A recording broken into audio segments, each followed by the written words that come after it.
Hello, Dental A Team listeners. This is Kira Dent, and I just wanted to say thank you so much for being part of my Dental A Team family. I seriously love doing this podcast. I thought I was going to hate it, and I love it. I love it so much because I get to connect with you. I get to hear how this podcast is helping you and your practice be better. So if you have loved this podcast and you are willing to share, I would greatly appreciate if you'll share with your friends, if you'll leave us a review, if you'll give us 5 stars, anything you can do. Just like you guys grow your practices, we're trying to grow this podcast to positively impact the world of dental. This is how we get to grow our Dental A Team family. Thank you so much for listening. I hope you enjoy the show.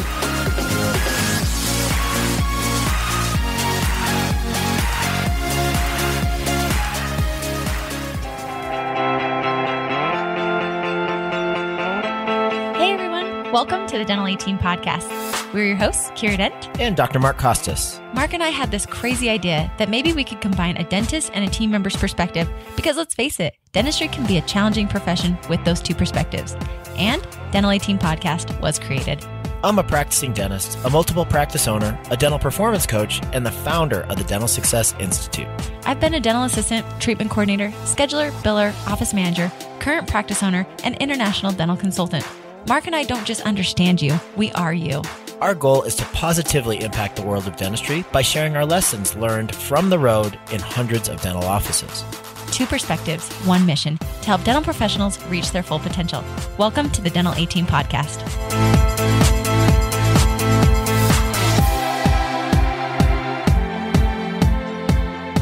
Hello, Dental A Team listeners. This is Kira, and I have been waiting for this podcast for so long to actually happen. You guys know my dear friend, Dr. Summer Casmel. Well, Dr. Casmel is pretty awesome. Summer is an incredible person, but her incredible office manager / regional manager is somebody who I just find as one of my greatest heroes. She's grown. I watched her grow over the last couple of years. She inspires me. Her dedication to growing and being a regional manager, and Dr. Casmel doesn't move slowly. She's a very fast operating doctor, and Debbie is the lady behind the scenes, but also at the forefront of the battlefield. Debbie is one of my biggest heroes, and I'm so excited, guys, because she was willing to come on the podcast. So Debbie, welcome to the show. Thank you so much for coming. How are you today?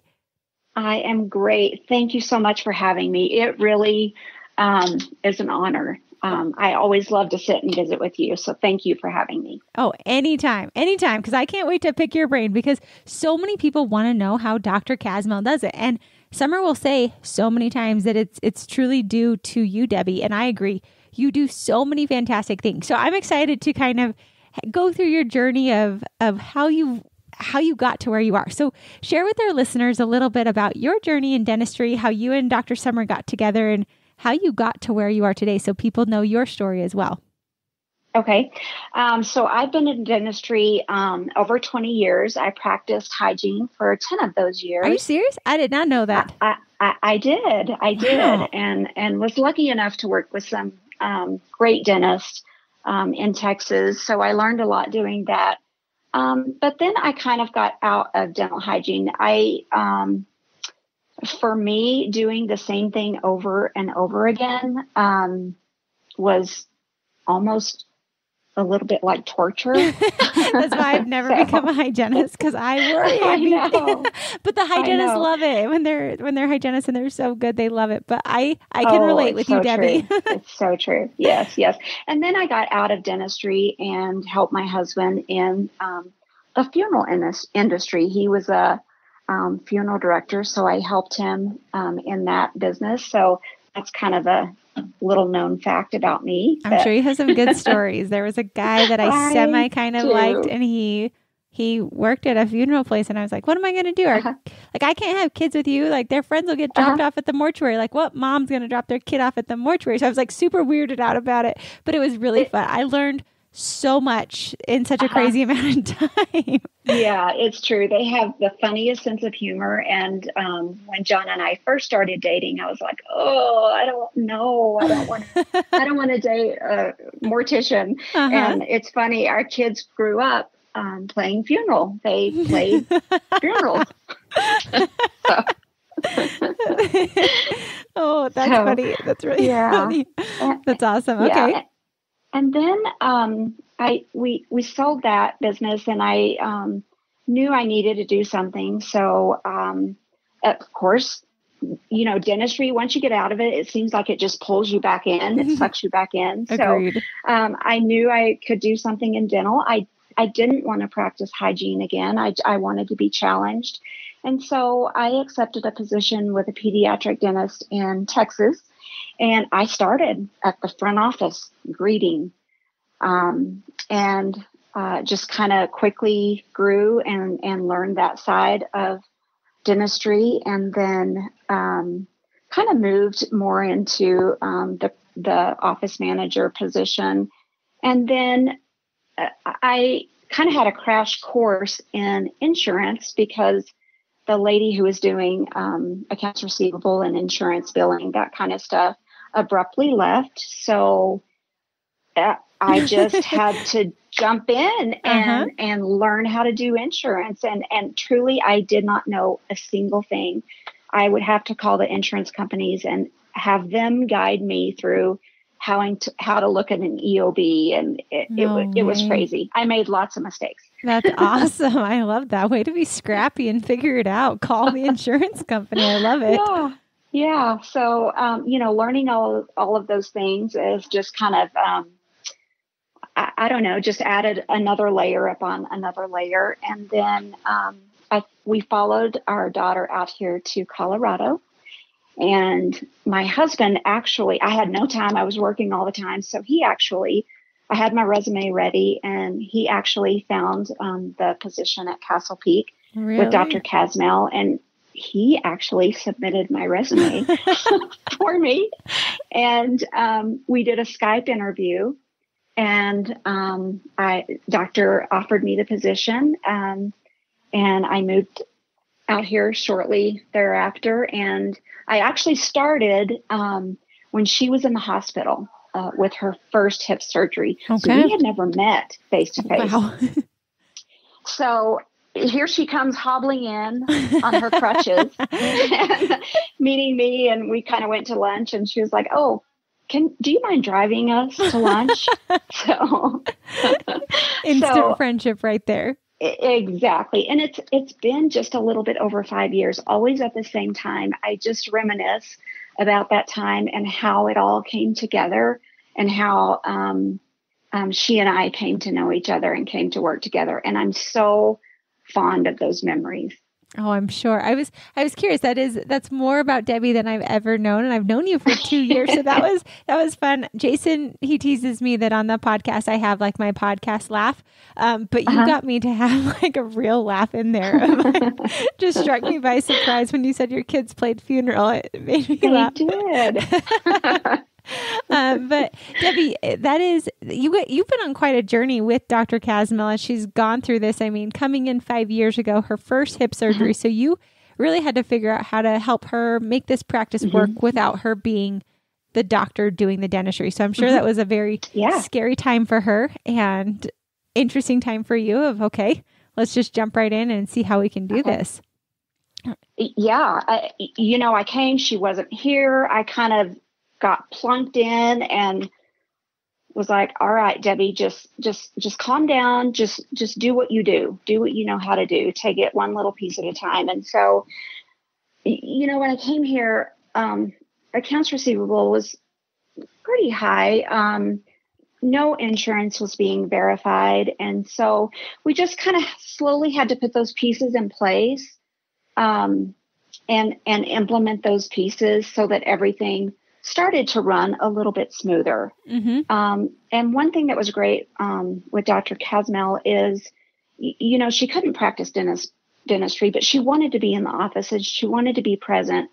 And so she actually sat in the front and she was like, "Teach me the insurance." And I was like, "Okay." And so I would give her a task to call an insurance company, and she would complete it, and she would come back to me, and, there would be some things that were missing. And I would say, "This, we need this, this, and this. I need you to call them back and get this information." She's like, "I hate this." And I was like, "I know, but we have to do this." So it was great for her to learn and know that was a piece of the office that needed to be taken care of and implemented. Yeah. Awesome. And I love that, Dr. Casma. I mean, I think that just shows, I've found that when I'm very transparent, so some of my best employees, the ones that have been with me the longest, it was due to me being just a real person in front of them. I wasn't trying to be a boss. I mean, the first day that I met Ashley in person, we literally went to the airport and I had her podcast in the terminal with me, just crazy. And then with Tiffany, I had her put an ice cream cone on her head and do a commercial with me. But like those things, I think just connect. And I feel for all of you out there, just being real and authentic, I feel binds people together. It creates a safe space. I love that Summer had you drive her because she couldn't drive. But yeah, you've had quite the experience, Debbie. And I love that because I think, like we say on the Dental A team, we don't just understand you, we are you. So I'm super curious for you. I think I've watched you even in the last few years grow and morph. So kind of tell us a little bit. I know we chatted about accountability, culture, and then being a regional manager. So some of those things have come. So how would you say, like, let's dive into accountability? Because I think that that's a huge piece that you guys do exceptionally well. But I know that wasn't always like the easiest thing in your practice. And so I'm super curious of how the accountability, how did you start holding people accountable? And then give us some examples of accountability you're currently doing in your practice that has really made a difference for you. Okay. So, I think, we first started with the checklist and implementing those, and, everybody would turn them in. And it was kind of a struggle at first because, people would have these checklists, they would check it off, but yet things weren't getting done.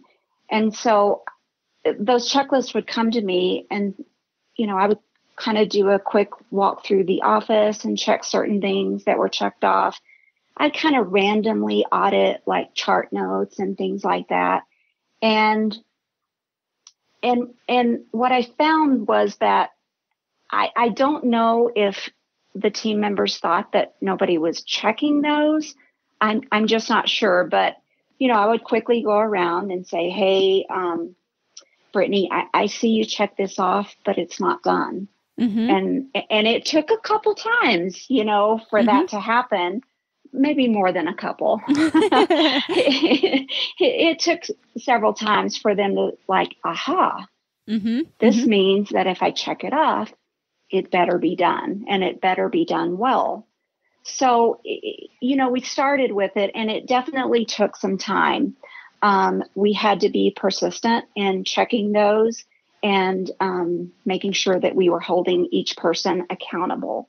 And, back when we started this, we had fewer team members. So it was me individually going to each team member and holding them accountable. That's hard, Debbie. How did you, like a lot of people, I see this and we put checklists into a lot of offices, but they don't stick because they don't have a Debbie that's committed to them and willing to go check them. So I'm sure there were a lot of other quote unquote more important things you could have been doing than checking these checklists. I'm sure it seemed mundane at the beginning. So how did you overcome that? Because I will tell you, a lot of offices, was it just self-discipline? Was it just realizing if you helped your team hold accountable? Like, how did you decide that this was something important? Because I will agree, the fact that you checked it and the team started to realize, yeah, she does check this, is I think a huge springboard for where you are today. I think one of the things that helped us was definitely defining our culture and just Dr. Casma bringing us together. We had our core values, but they were almost like posted somewhere and we knew they were there, but we might revisit them at a team meeting. We didn't daily look at those core values. And so I think she brought us all together. Here's our core values. This is what we're going to live by. Sometimes personally and definitely at work. And we started doing our monthly evaluations based on those core values. And so that really made us live them daily and definitely challenged each team member to, just become a better version of themselves and know that, guys, this is what we're about. and we're going to strive to become these team members. So I really think culture, bringing it just out into the open and living it daily, helped with that. Mm-hmm. It made us, I don't really know what I'm, just more open, I guess. And we had to be very honest with each other. Like, guys, this is going to be hard, but if we want to become better as an office and personally, we're going to have to be vulnerable with each other. We're going to have to sometimes say some things to each other that isn't all that comfortable. Mm-hmm. Are we prepared to do that? And as a team, yes, that is what we want. So we had to kind of come to a decision like, yes, I'm on board. This is what I want to go there with you. Mm-hmm. I'm ready. So that definitely helped. And it was uncomfortable at first. We would come to each other and, we would kind of hem and haw around and just kind of, go around. And so it was hard. We had tears. It was hard. Mm-hmm. But I think being open and honest with each other and challenging each other to become better and stretch themselves just a little bit more has made us so close. And now we just go and we just quickly like, hey, sometimes we meet in the hallway. Mm-hmm. That didn't work well. And we're like, I know, that was so bad. So I love that that's your phrase in the culture. It's that didn't work. Let's find what will work. That didn't work. Yeah. And I'm pretty blunt anyway. So sometimes I have to soften my approach a little bit, but yeah, it's been a journey. It's been hard, but we definitely are very comfortable with each other. And sometimes it's hard for us as we bring new team members on that this is not normal. Correct. For team members to hear this kind of feedback. And it's kind of a shock. Mm-hmm. So we've, Caitlin is our newest team member, and she's been such a joy to have, and she's so open to feedback, but that's not really normal when you bring new team members on. Not at all.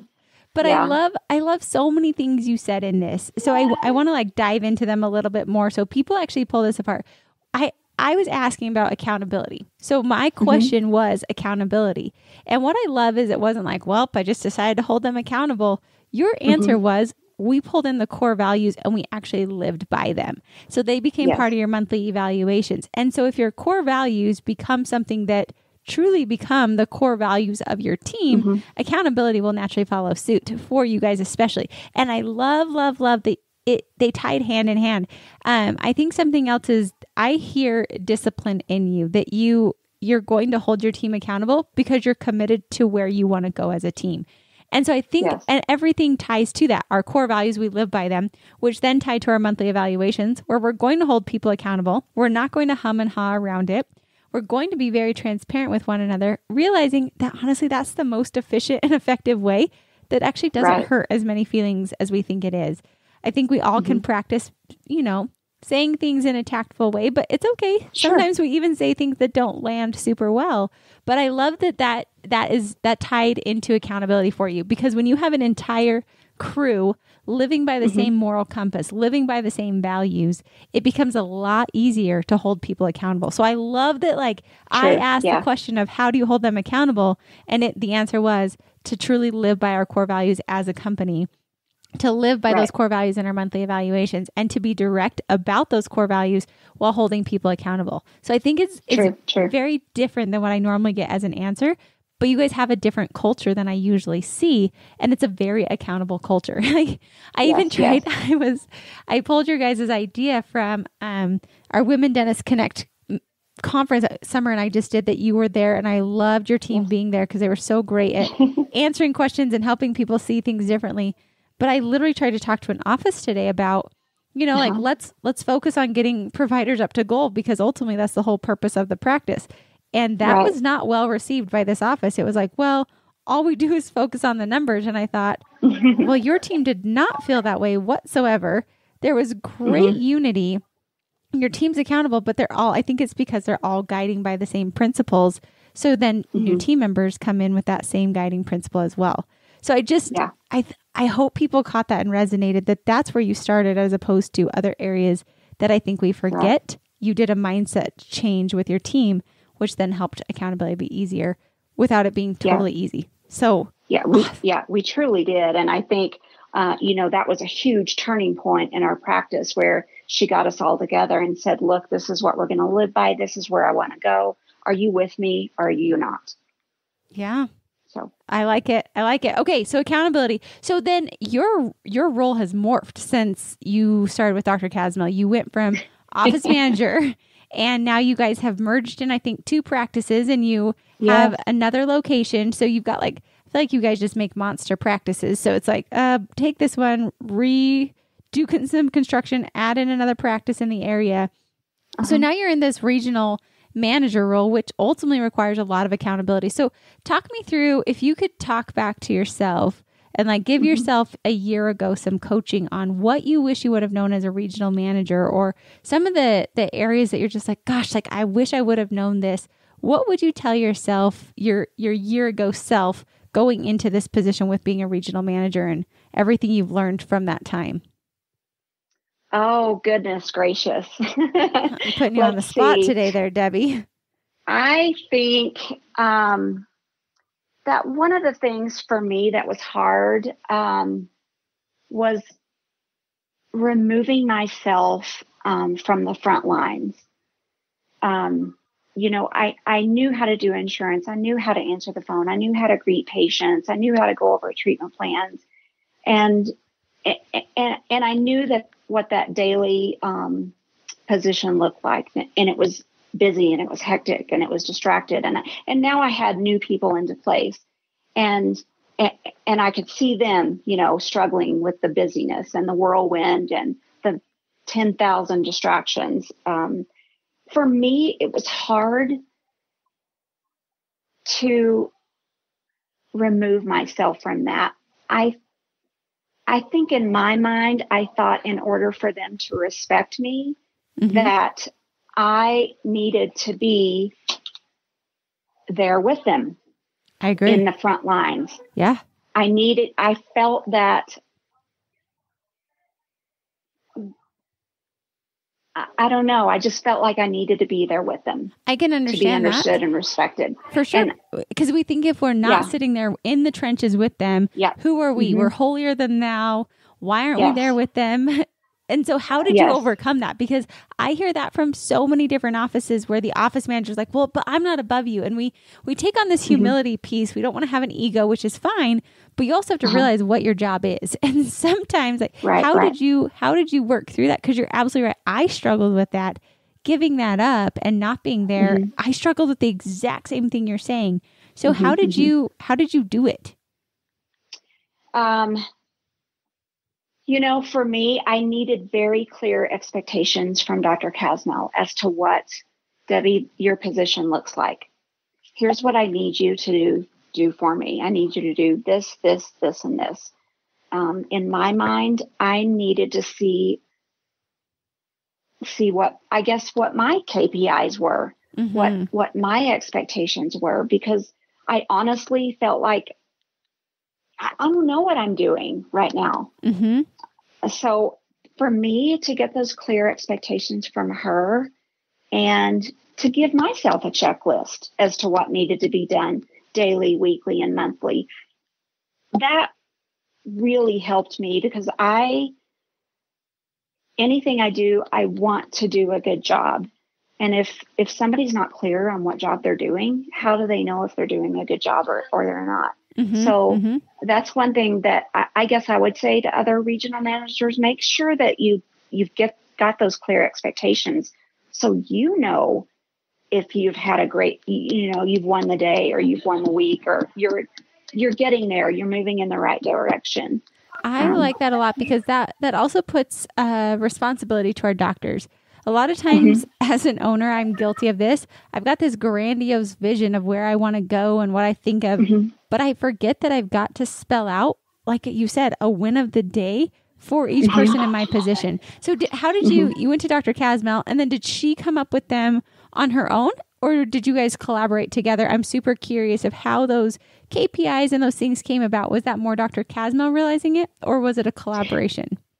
Yeah, she kind of, and we both kind of have this mindset, we want to go to the next step. In order to do that, I need to get rid of some of these tasks and give them to this person. Debbie, you need to get rid of these tasks and give them to the next person. So she definitely, had some of those tasks on her list that she knew she wanted to get rid of. And we're still working on her delegating some of those tasks onto me. So I think she just kind of came up with, at that moment, at that time, what she could give away, and, us working together, what we could accomplish, if that makes sense. It totally does. And one thing I love that you said just now was she realized what she could give away today. Because I think so often we think what is going to be like in a perfect world in 5 years from now. And so we are planning, and we don't think we can pass on as owners to our team if we don't have it figured out. But I love that you said it was today. What could she delegate today? How could you help her today? And so that way you guys were able to build this, because that's same thing with a regional. What can you give away today as an office manager, as a team lead? What can you give away today? What can you delegate and empower your team to do? And then you'll continue on, and you'll realize, and it will be an ever evolution of this. But I love that you said today. What is it today? Focusing on today. And I think your team does a phenomenal job of really focusing on today. What does that look like with a grander vision for sure, but really focusing on today. Let's clean up today. Let's fix today. Let's win today. Helping the team stay super focused on where you guys need to go. Yeah. And another thing, Dr. Casmel is very transparent and honest with the office. I mean, we all look at numbers. We all know what those mean. But, she actually came and she said, in order for us to grow and scale, we need to move some people in some different positions. I need Debbie to be in this position. This is what her role is going to look like. She has certain KPIs that she's responsible for. She has a checklist that she's responsible for. And so I think, I don't know, I sometimes often think that, when you look at the office manager, they don't really understand what they're doing. So I think it was important for them to see that I had different responsibilities too, I was accountable for.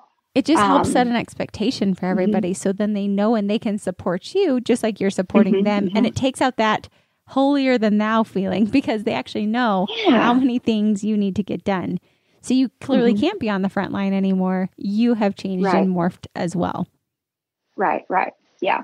And it's okay for me, I think I knew that I could do those things. For me, it was, I'm confident in what I can do, but all of those tasks I was safe in doing. And I kind of wanted my team to see that I'm challenging myself too. I'm fearful, but I still want to grow.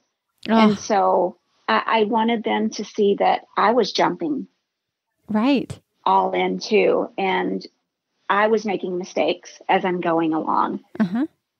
Debbie, that's brilliant, because I believe that teams are a direct reflection of the leader at the helm. And so if you're willing to be transparent, you're willing to push yourself and grow, you're getting out of those areas that are safe, and recognizing that and vocalizing that allows your team to have the autonomy to fail, to grow, to stretch themselves as well, because their leader's doing that. And that to me is more important as a leader than sitting in the trenches with them day in and day out. Instead, you're setting the example so they themselves can follow you as well. I hope so. I see it. Okay. So you have been beyond inspiring, and I hope the regionals out there are hearing, start with those core values, roll into that accountability, be sure to stretch yourself as a leader. And I love that you said everything I was doing was safe, and I wanted to challenge myself, because so often we're afraid to challenge ourselves because what if we fail? And one of my favorite quotes that I saw in an office was, don't be afraid of failure. Be afraid of being in the same spot you are today, 1 year from now. And that one just sinks me to my core every time, because I'm like, yeah, I don't want to be the same person. That is so, so true, because I know I want to challenge. It scares me, but I'm more scared of not growing and not being challenged. And I don't know if it's my age or what it is, but yeah. I don't think it's your age. I think it's who you are as a person, because I see a lot of people in whatever place they are in their careers not wanting to grow. So Debbie, I want to pick your brain so much. So what I'm going to do is I'm going to put a teaser out there. The Dental Aid team, I know you guys want to know more about Debbie and how the practice grows. So Debbie, I want to get you back on the podcast. We're going to do another one. You know, you guys, it's a little scary to get on a podcast. So Debbie, thanks for facing that fear. I just wanted to share you with the Dental Aid team family, because I feel you get it. You understand, but I love that you've also gone through the journey and you've evolved yourself as a person, because I don't like looking at people like Michael Jordan or somebody who's just so talented, like they were dropped from heaven with all these skill sets that none of us could ever possess. You were dropped from heaven with the skill set of wanting to grow and wanting to grow into a better version of yourself. And that is the most impressive skill set to me, because I watch you and I watch your team.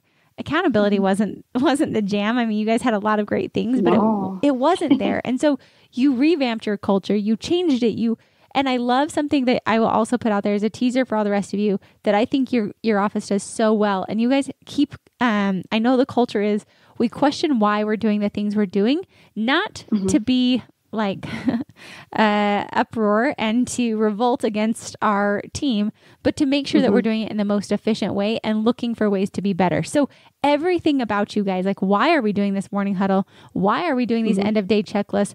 What is the purpose behind them? And let's see if we could do it in a better way. And I love that about you as a person, about your practice. And I just think you guys are a great example for other people to follow as well. Yeah.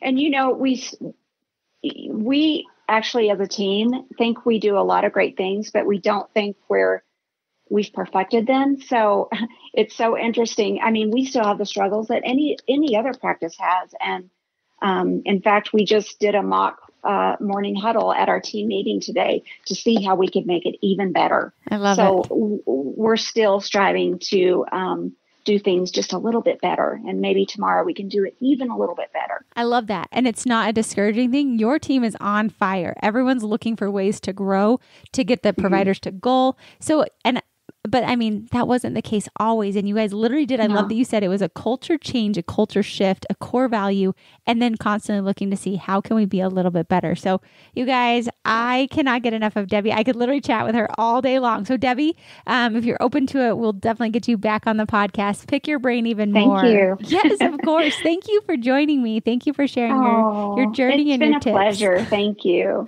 Of course. All right, you guys, this is Debbie with Dr. Summer Casmel. She is a regional manager there, and she's a true joy. So I hope all you guys loved this, and I will catch you guys next time on the Dental Aid Team Podcast. And that wraps it up for another episode of the Dental Aid Team Podcast. Thank you so much for listening, and we'll talk to you next time.